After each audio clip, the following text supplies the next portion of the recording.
Hey guys, what's up? This is Pansar Dragon, and today we'll be doing the top 5 best champions for every role in solo queue for patch 5.18 Carry Edition. Now this is going to be your usual tier list, picking what champions are good right now. The only differences between this tier list and the other tier list that I've been working on is this tier list is moderately influenced by how hard a champion can carry the game and making a big impact, as opposed to someone like Maokai who's really consistent and good at team fighting, but not so much as carrying. And also I do feel like this tier list is more oriented towards all kinds of leagues instead of just like platinum and above. So if you're a silver player watching this video and you want to carry yourself out of your own league, then definitely try out one of these champions that I list in this video. Also, if you just want to see the tier list for a certain role, then click one of the buttons at the top and you'll be directed to there. Alright, so for the previous top tier list, I had Maokai at number 1, Ryze at number 2, Aurelia at number 3, Lulu at number 4, and Rumble at number 5. Now, putting into consideration of who I think are really good at carrying, plus being a really good champion, is Ryze at number 1, Riven at number 2, Aurelia at number 3, Akali at number 4, and Gnar at number 5. Alright, so like I said before, Ryze is a really good champion, definitely consistent since his core build is Tear and Rod of Ages, and I think the best thing about him for carrying is that when he's ahead, he does a lot of damage while being super tanky at the same time. And let's say Ryze has his core build, Tear and Rod of Ages, plus a Frozen Heart since he's fed, and the enemy has a fed Zed or Lucian. Well, Ryze can probably kill them while taking minimal damage from them since he has that Frozen Heart. And I do feel like a fed Ryze is probably the most scariest thing you can have in a game. Next thing we'll be talking about is Riven at number 2. So Riven, a really strong champion when she's ahead, although if she's behind, she's a wee bit lackluster and, kinda useless. Now the thing I love about Riven is that she's a really good duelist. And the thing I love about Riven the most is that she just has a lot of mobility, meaning she's a really good split pusher, she can get into team fights faster, and can escape from sticky situations. Now if Riven is fed, she's going to be really scary, as she can kill all your squishies with her combo, she scales really good with attack damage, and she's just going to be a big threat in the game. So a lot of people will look out for that fed Riven since they have to lock her down and kill her before she does her stuff. The only thing about her is that obviously she does require a high skill cap, and so if you're looking to play her, you just can't pick her up just like that. And next up we'll be talking about Aurelia. Obviously a really good top lane champion to play in terms of being the new Jax, as Jax got nerfed, and fed Aurelia is definitely a high threat. When she gets that Trinity Force, she's got a big power spike and can start doing a lot of damage in team fights. And the thing I love about her the most is that she's also pretty consistent. She still has her true damage, which at level 5 does 75 true damage per hit, and that has no scaling except for the ranks that you put into it, and having a 2-second stun, which is really powerful, even when you are behind. And yeah, she's just a good champion in general and at carrying. At number 4 is Akali. So even though she got sort of a late game nerf, it kind of helps her a bit early game, as she can use the movement speed to get away from ganks, so it kind of balances out.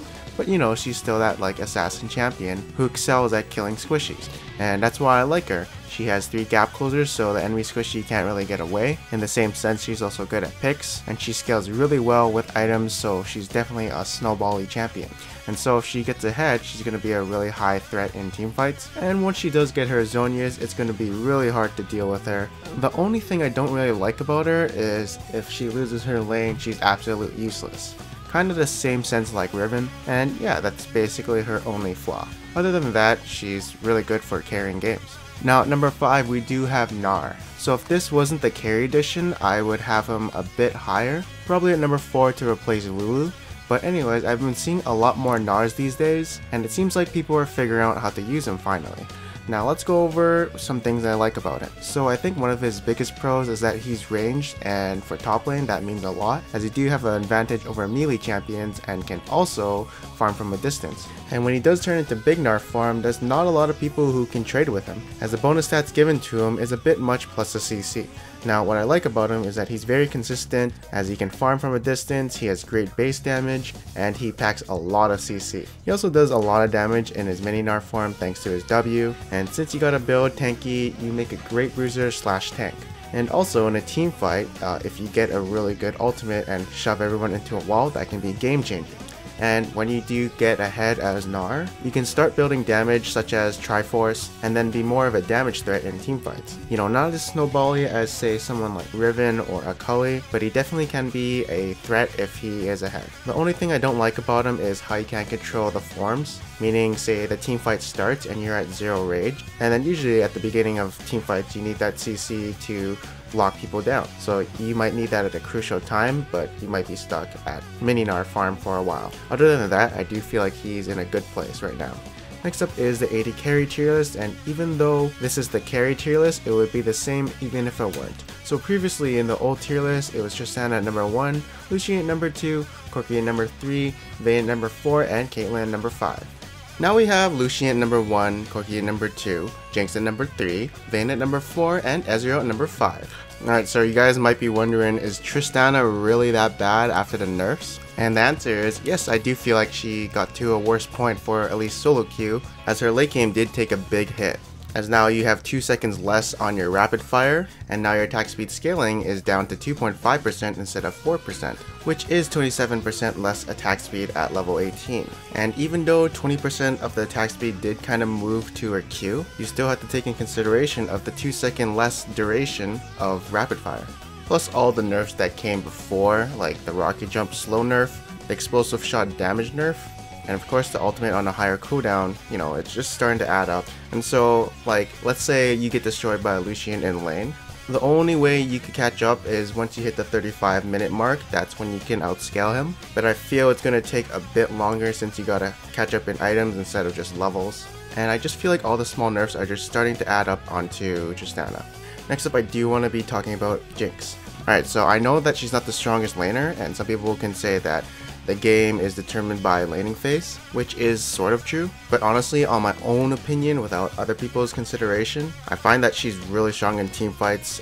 She's definitely strong with her global, and if she can make it out of the laning phase even or ahead, then she's definitely a threat to be looking out for. Like, my opinion of her in solo queue is so high, it's just sometimes I take in consideration of other people's opinions, especially AD carry mains, and then kinda incorporate my opinion with that. Next up, we'll be talking about why I don't think Caitlyn is that great for at least solo queue. Okay, so what I like about Caitlyn is that she has long range at level 1, 650 is really strong. Now the things I hate about Caitlyn, if she loses her lane, she's useless, like complete useless. She doesn't have the best scaling in the game, and a lot of AD carries do outscale her. Her mid game isn't that strong, and like, I just feel like she's only good in siege comps. That's about it. Like, my opinion of Caitlyn has always been bad ever since those attack speed nerfs on her a while ago. It's just that this tier list is made of 100% my opinion now. And Ezreal at number 5. For me, it was a competition between Ezreal and Graves, but I do feel like Ezreal is kind of more dominant than Graves just because he has longer range. Like, Graves has good burst damage and upfront damage, but I feel like he's a bit unsafe, and without shields to protect him, he will be caught out in teamfights and maybe explode. And Ezreal this patch, he actually got some buffs. They're really small buffs, as 1 duration increase to the attack speed thing, and 0.1 increase on his AD ratio for his Q. You know, they were just really minor buffs, and the AD ratio only helps kind of if you're going the Manamune build. It doesn't help that much if you're going, say, Triforce Blade or Rune King, since there's no AD in that build. And it only helps once you get your Infinity Edge. I mean, people were picking him even before the buffs. You know, not as much as Lucian or Tristana, but still, people were picking him, and with these buffs, I feel like he's going to be a bit stronger. Alright, so in the old tier list of the jungle, we had Rammus at number 1, Kha'Zix at number 2, Jarvan at number 3, Lee Sin at number 4, and Vi at number 5. But now picking the junglers with the carry mentality, it goes something like Kha'Zix at number 1, Fiddlesticks at number 2, Hecarim at number 3, Jarvan at number 4, and Lee Sin at number 5. Now, so Kha'Zix did get a little nerf to his W. I think that's a bit fine since you are building all AD and you still have damage, and usually your W is mostly used for utility, as the slow is really good, as it is used for poking, disengaging, and chasing down enemies. So like, you still have the utility, and if you want to carry games, you can pick Kha'Zix, since you gotta be smart with him, when to jump in and when not to jump in. Now I kind of want to talk about why Rammus isn't here. Well, first of all, I do feel like he's more of a team-based champion since he's really tanky and provides a lot of CC, but can he really carry a game by himself? The answer is no, not really, but I do feel like he is still one of the best junglers in the game right now. If this wasn't the carry edition, I would definitely have had him still at number 1. Next up we do have Fiddlesticks, and why is he here? Why hasn't he ever been in any of my other tier lists? It's kinda because he's a niche pick.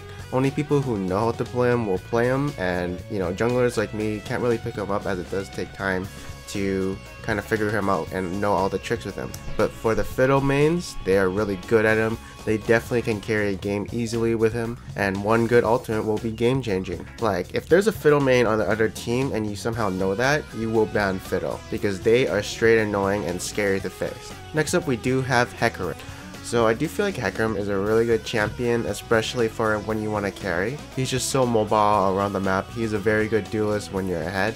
And like, he's got 2 gap closes, and say you're trying to kill Graves, you just E into him, he'll use his dash, and once he uses that dash, you can use your R, and if he uses his flash, then you're gonna ghost at him and try and kill him that way. So he has really good pick potential with his mobility, and in team fights, he's a pretty good tank slash bruiser slash initiator. And yeah, just in my opinion, he's really good for carrying, especially with Zilean. The speed you get from Zilean plus the ultimate makes him really strong. Next up is Jarvan at number 4. So in my opinion, I do feel like Jarvan is more consistent than most of the junglers here. But in terms of carrying, I feel like the other people can carry harder than he can. But of course you can, build some damage on him and straight up kill people with his burst damage and just make picks by yourself. But since this is the carry edition, I do feel like he belongs at number 4. And if this were the regular, he'd probably still be at number 2 or 3. And then we have Lee Sin at number 5. So he can carry the early game easily. But the thing about Lee Sin is you can't build damage on him because you're just too squishy to go into team fights and kill people. Say you do go in a team fight, well, at the moment you go in, since they know you're squishy, they're just gonna blow you up. And so even though Lee Sin can carry the early game, I don't feel like he can carry the mid and late game, except for like initiating or peeling, and then just being like a tank for his team. Alright, so next up we'll be doing a mid tier list, and previously was Syndra at number 1, Ahri at number 2, Fizz at number 3, Talon at number 4, and Twisted Fate at number 5. And now the mid tier list, influenced by a little bit of carry potential, it goes something like Syndra at number 1, Jayce at number 2, Katarina at number 3, Fizz at number 4, and Ahri at number 5. Alright, so Syndra is still number 1, she looks at you and then you die, but let's talk a little bit about Jayce. Jayce is like a second AD carry. He's a bit short range excluding his EQ combo, but he makes up for it with the damage output that he can bring. His W at max level gives him a 3.9 AD ratio and can also crit, so it could do a hell lot of damage. And then he has all his other abilities which do a lot of damage. But I think one of his biggest strengths is going to be, first of all, his EQ combo, how big of a power spike it gets at the mid game and early game once he reaches level 9. You can poke someone really hard, and if you get a really good chunk on someone, that leads to an objective since they can't defend that objective. And then once late game comes, well, basically since you are like a second AD carry, you will be doing a lot of damage, and he also makes a really good duelist too, especially if he takes exhaust. Since he has so much damage output, he doesn't really need ignite. So if he wants to, he can go split pushing and 1v1 some other people. And yeah, he's just a really good all-around champion, and he's good at all stages of the game. Next up is Katarina. I feel like Katarina is a strong champion for solo queue. The reason being is that she can easily clean up fights and get resets, and since she does a lot of damage at the same time, she has a really big team fight presence, and her burst is good too, so one kill in a team fight could lead up to winning the team fight since she can get so much resets in the team fight. Also, her cooldown on her ultimate is really short, so if you are roaming somewhere and you're gonna burst someone down, then usually you will have your ultimate up. The only problem is that she doesn't have any CC and she's melee. And then Fizz and Ahri are really strong assassin champions, but I do feel like Katarina and Jayce can carry harder than they can. Alright, so next up we're going to be doing the supports, and previously on the support tier list was Janna at number 1, Blitzcrank at number 2, Nami at number 3, Thresh at number 4, and Zilean at number 5. But let's put some carry emphasis on this, and you want to carry as a support, then we get Thresh at number 1, Janna at number 2, Blitzcrank at number 3, Nami at number 4, and Morgana at number 5. So let's ask ourselves, why is Thresh at number 1? I know so much Threshers who have carried me, and when I play AD carry, they've carried my ass out of lane.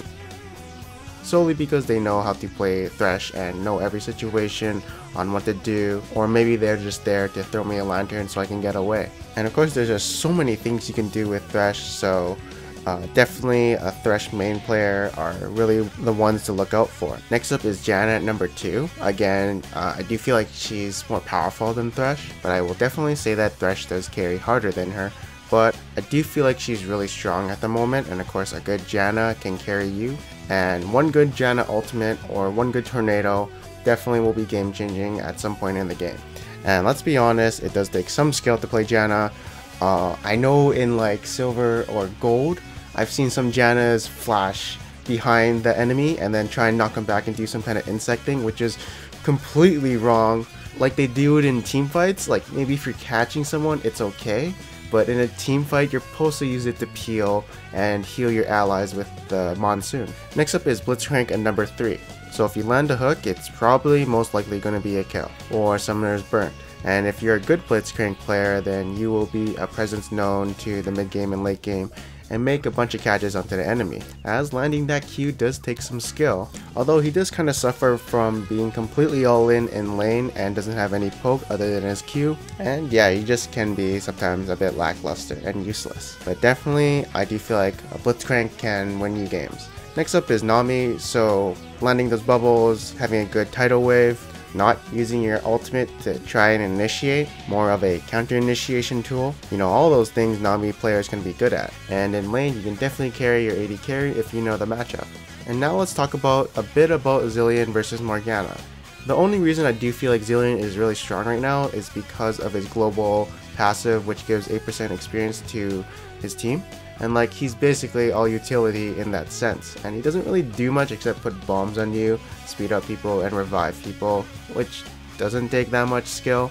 I mean, I do feel like he's a good champion because of his passive and his revive, but it's not really that hard to play him in a sense. And you don't even need to know the matchup, you just put bombs on them without getting caught. Like, the only way he could carry is by being in the game, as opposed to Morgana. The only way she can carry is land those bindings, and have clutch black shields onto her AD carry when the CC is incoming, which can definitely be game changing if, say, the enemy want to use Malphite on your Jinx, then you use black shield when he's coming in, and boom, she's safe from Malphite. So yeah, I mean, definitely a black shield is one of the things where I can see a Morgana carrying. Of course, landing some Qs there and now will always be there. And yeah, that's the end of this tier list. I hope you guys enjoyed it. There probably won't be a tier list for the non-carry edition and like the simple version, because I do feel like the champions are basically the same, just a bit different in some sense.